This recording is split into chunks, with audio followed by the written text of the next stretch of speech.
Alrighty guys, as you keep into the Dragon Ball Legends ToP guide video. I know my voice sounds a little bit weird. I'm a little sick right now. But last season, we ended off at rank 2,659, meaning I did get the top cut. And I can honestly say, personally, it was one of the easiest seasons since they revamped the enemy team formations. Let's see if we can recreate that this season as well. And as always, there will be timestamps in the description down below. That way you guys can go ahead and get to where you need to go. Alright, so of course the first thing that we always talk about is our pathing right here, right? So the pathing is going to be as follows. The circled fights are going to be the most important fights. Remember that this game mode does reward you based off of your win streak. There's a total of 25 fights. You want to get that 25th win streak bonus because that's where you're going to get around 15 to 20 million points, and that's a substantial amount in this game mode, right? You're going to break your win streak if you do any of the following. If you land on a green tile, you land on a yellow tile, or if you lose a fight, which does set you back 2 stages. Now, for the most part, I don't really care if you guys deviate in terms of the blue pathing, but I do recommend you guys at least landing on the red pathing. So next thing we're going to talk about is our daily tips, right? We talk about this every single video, and I'm going to keep drilling it into your guys' head. Get your friendship rank up. We look at Butank's friendship rank here. You're going to go ahead and see a side-by-side from his regular stats and his ToP stats, and you're going to see that difference, right? The reason for this difference is because of him being friendship rank 10. This only affects your units in ToP, no other game mode, but you do want to go ahead and get your main roster of ToP units to friendship rank 10. The easiest way to get your friendship rank up for a specific unit is going into the Let's Fight event. You do get 3 of these a day. Make sure you guys are doing them every single day. The most difficult way of doing this is going into story mode. You're going to go into part 6, I believe it is book 1, chapter 8 against Yellow Super Saiyan 3 Goku. This way you can go ahead and bring in multiple members to the fight, like 3 members to the fight, and build up all of their friendship rank at once. But this is an incredibly tedious route. I don't really recommend it unless you need just maybe like 1 more friendship rank or something like that. Alright, so the next thing we're going to be talking about is our equips, right? So once you start your pathing, once you land on that first stage, you can no longer put on any equips. So make sure you guys are doing this beforehand. You're going to go into the exchange shop, rare metal shop, there's going to be a ToP tab, and lo and behold, these are all your ToP equips. Now I'm going to tell you some of my favorite ones. I usually like to go for 2 gold slot or 2 gold frame ones, right? Like this one's for melee type, this one's going to be for range type, and so forth. This one's for defense, and then this one's for support. So whatever types your characters are. And then I'll go for the explosive clash right here. This one does kind of suck because it's star gated. You can only equip this if your unit is 7 stars or above. Now, if you don't have a unit 7 stars or above, you're going to have to go down here and look for these ones. This equip condition for this one is red. You're going to see that for all of the color typings. This one's for blue. And then even lower than that, you're going to see them for melee type, for range type, defense type, and then support type as well. So that'll be the replacement for explosive clash if you don't have them 7 stars. Lastly, I like to put this one on all my equips. It's up for debate what is better. I like the extra health, right? This is only 1 slot and it's for your base health. I like that personally. I want my units to be a little bit more bulky. And now the last thing you can do to increase the defensiveness of your unit is actually arts boosting them. So when you go into your character and you can see the details on the special boost right here, you are buffing his strike defense and blast defense, and that will translate over to ToP. So now let's talk about our pathing tips and tricks. The first thing we're finding up is hybrids. There's a lot of green units here, so you are going to want some purple units on deck. The biggest thing about this team is killing the Goten first. You want to kill that Goten because at the start of turn 2, he will transform into Super Saiyan and get 100% to a super gauge. Next, we have this free-to-play team. You want to kill that purple Boo before turn 3 or else he will stun you. Next is Namek Saga. Kill the full power Frieza first because he will debuff your entire team on turn 2. And then you want to kill the Namek Goku, not for any particular reason, just because he's a hard hitter. Alright, so next we have this USS team kind of, right? You want to kill the Goku first before his super on turn 2. Then you want to either try to kill Hit, the red hit, or the Frost, because both of them will stun you. The difference being that Frost stuns you at the start of turn 2, and Hit will stun you on his hit, so technically he is going to stun you on turn 1. Next we have the Super Warriors fight. Only have to worry about the Yellow Piccolo, who supers on turn 3. We're familiar with this one right here, the blue-yellow stage. Kill Nappa first, then either Jiren or Tien, since they are the next big threats. Tien does have consistent good damage output overall, and the Jiren, he will transform at the end of turn 2, which you may want to interrupt. Alright, so next we have this Dragon Ball fight. You want to kill the blue Bulma first, because she will cancel your attribute upgrades on turn 2, I believe it is. And then I would go for the green Piccolo because he does apply debuffs to you according to the turn. Next we have this ToP team. The biggest threat here is Green Tien, since he will stun you on turn 2, as well as getting 100% to a special move gauge. Next is God Key. Kill Whis first, since he will stun you on turn 2. The rest they're kind of fodder, right? But do remember that it's a cohesive team. Next we do have this Future team. You want to kill the green Mai first before she stuns at the end of turn 2. You also want to keep in mind that the Yellow Rage Trunks, not the Vegeta Trunks unit, Yellow Rage Trunks, he does have a buff against Regen. For the Shadow Dragon stage, I do like going for the EX Blue Sin Shinron first, since he buffs the entire GT squad, and then I go for Ultra Omega last, since he does buff GT once he gets below 50% HP. Alright, so moving into our top teams for this season in no particular order, starting off with Minions. You're going to see Minions all over the leaderboard, and I actually know the rank 1 player as recording Ab0.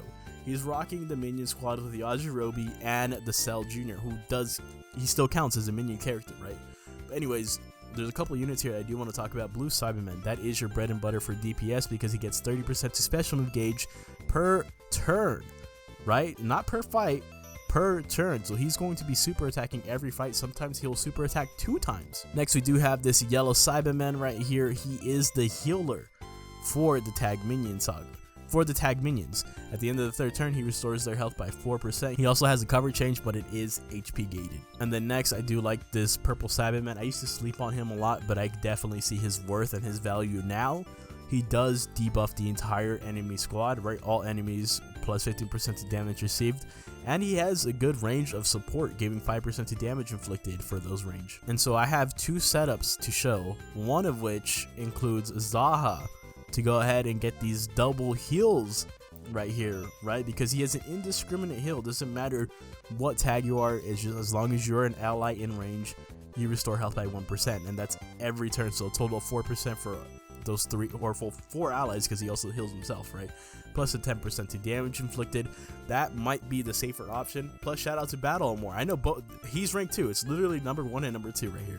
Alright, so next thing we're going to be talking about is Sagas from the movie. So the units that you do see on screen right here, not on the right hand side, are units that I think can be used as substitutes, as replacements. Overall, the team seems to be doing really well, very heavily towards Hera squad, right? You can see on the right hand side Gokua, Bujin, the Bulging Biceps, whatever that guy's name, Double Bojack, Zangya. Personally, I would replace the Zangya, especially if you have a high star metal cooler. This guy is awesome. Alright, he seems to be doing amazing, and he's getting like Z tier almost every season. I think he's worth bringing in, like I said, especially if you have the stars on him. But also remember with this team, if you need C tier units as replacements, please do not be scared to do it. I would say you can bring 2 in safely. 3 might be pushing it, right? But at least 2 if you're worried about dying, if you're worried not being bulky enough. Like for example, this Red Ribbon Army Piccolo, he's a free-to-play unit. He does grant a very small heal, but he does have some good support. I like what he does. If you're going to be dipping into C tier, you might want something a little bit more bulky, better, a lot more DPS reliant, right? I would say Beast Gohan. He's pretty much like that. He does get 20% per fight, or even this red Beast Gohan right here, because he does get 50% per fight, but that's at the start of the 4th turn. This red Beast Gohan does take a little bit longer to build up. But you can see some other units that I have listed right here, like Thouser. He works perfectly because he pockets. He's like a pocket boost for this blue cooler right here. They go insanely well together. Both of the Bojacks I have listed right here have guaranteed super attacks on turn 2.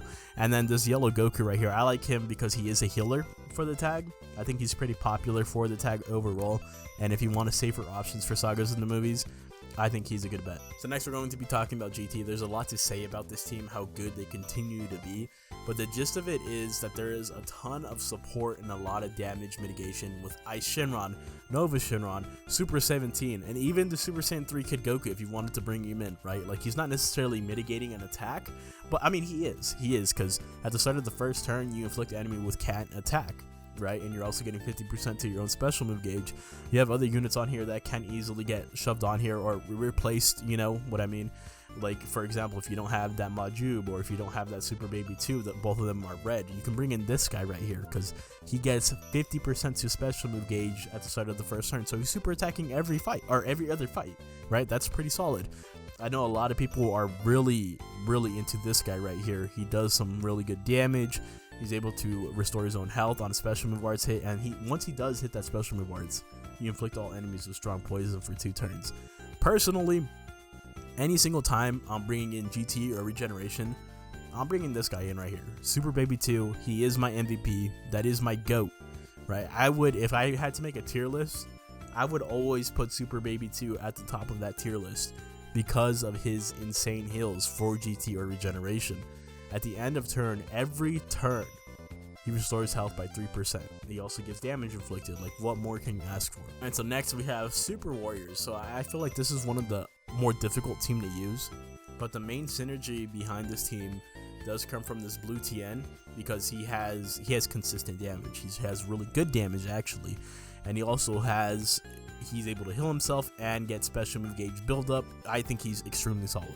But not only that, you also have this red TN over here that a lot of people sleep on. He debuffs the entire enemy team, right? Debuffs are very important in this game mode. And then just stroking off TN a little bit, I kind of like this green TN's always stuck in C tier. That's probably why this person in particular is not running him.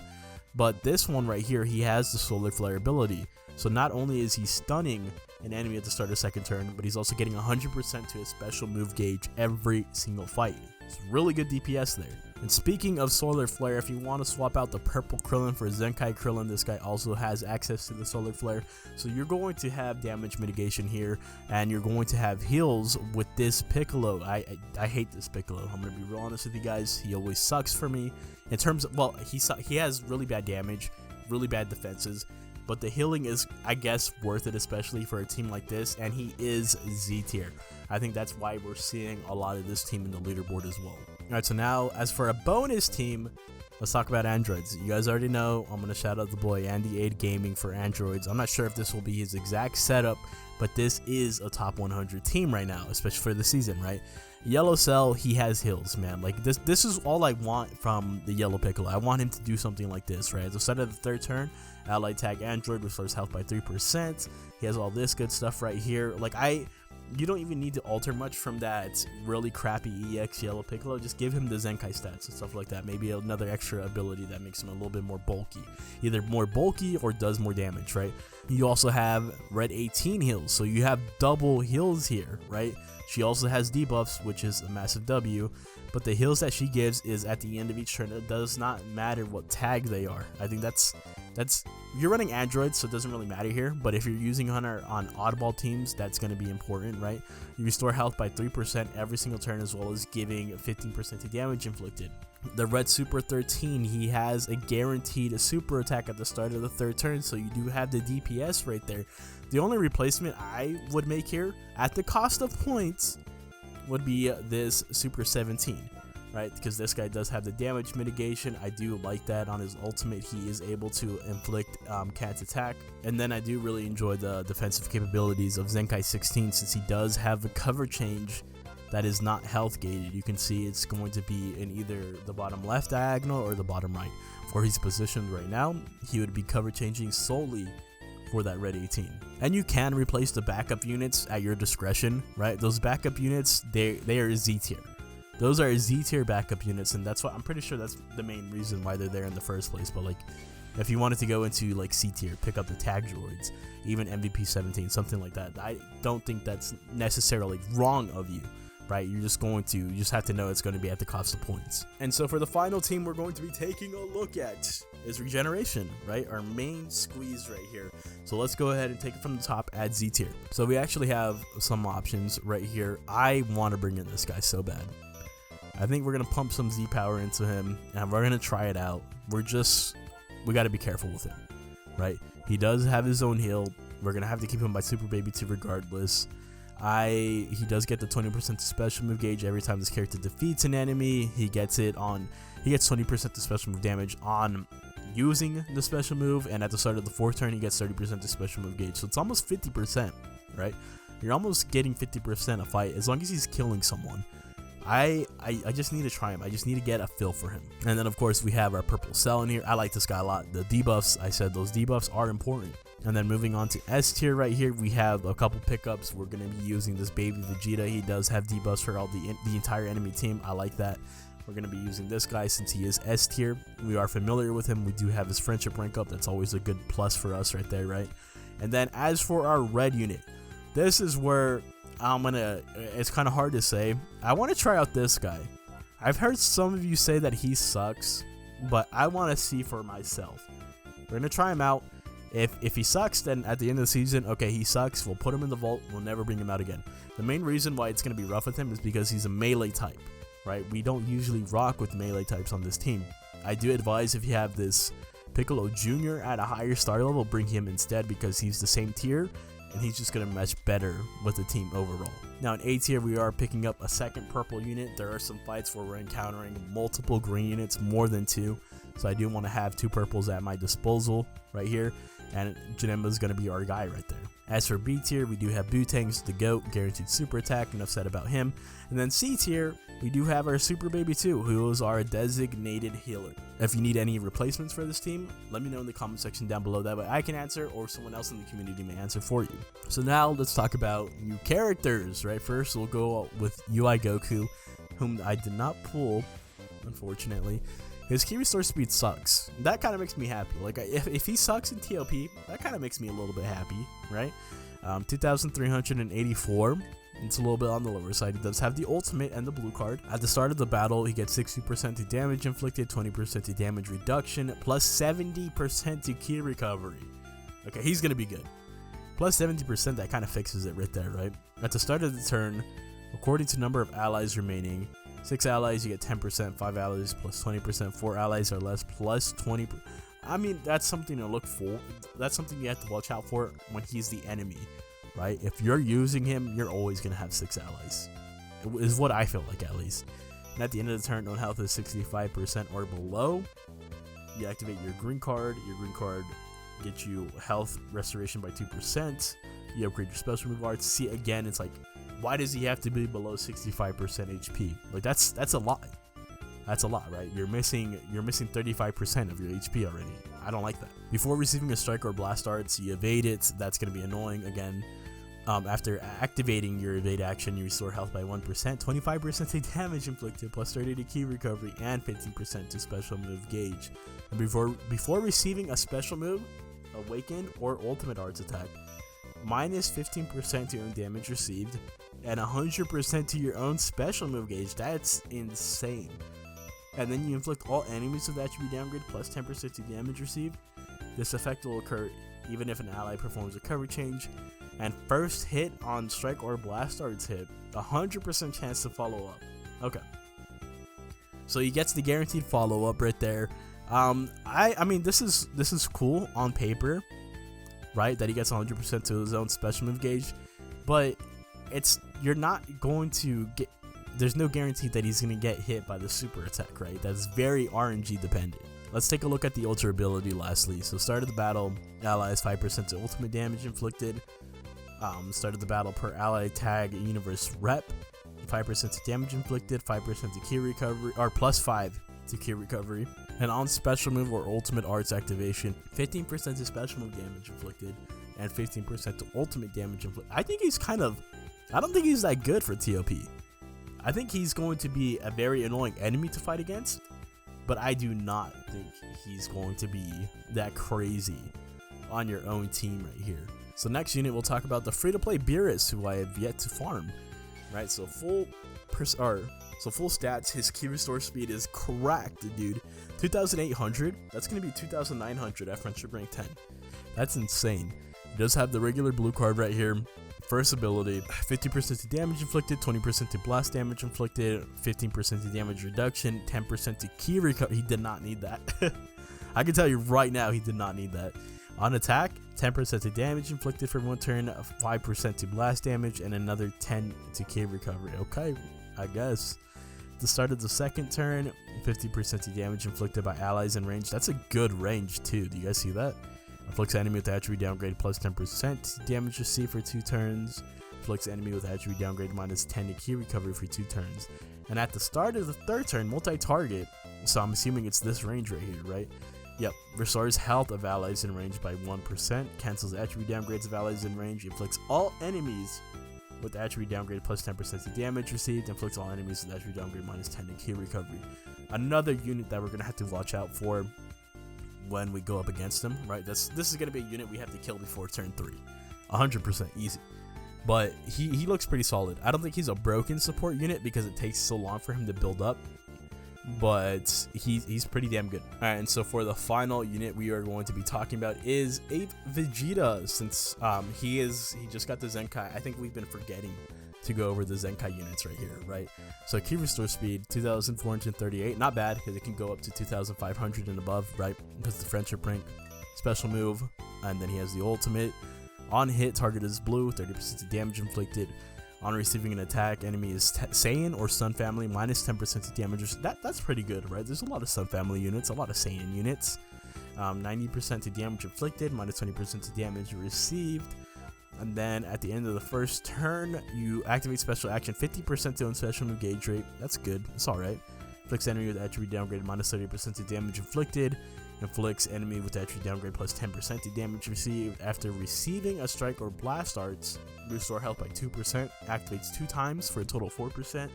And at the start of the turn, when health is 60% or below, 20% to damage inflicted for 1. He's alright.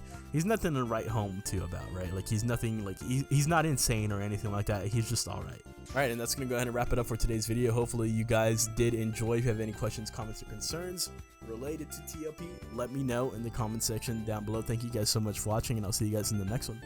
Later!